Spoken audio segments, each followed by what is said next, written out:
Okay, we got some cool weather out here in East Portland right now. I'm just on Foster Road. It's kind of interesting because there's this big long line of cloud, and you can see it's like a storm front.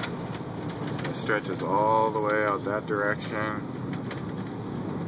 It's kind of interesting, and it's even bigger than I'm sure the camera's picking up, but I'm going underneath it right now, and it's definitely starting to rain, and it definitely looks stormy in front of me. So it'd be interesting to see if any adamant weather comes out of this. So that'd be cool. Some lightning or something. Anyway, I'll keep you updated on weather.